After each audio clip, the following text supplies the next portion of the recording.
Salam keçmişim, salam mənim gələcəyim. Hə, yenə iyulun 10-udur. Hər il gəlmək məcburiyyətindəsən. Neynəmək olar? Zamanı saxlamaq olmur.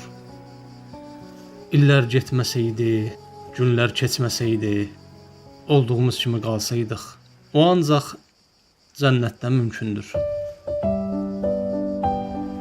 Təbrik edirəm. Xoş gəldin yeni yaşım.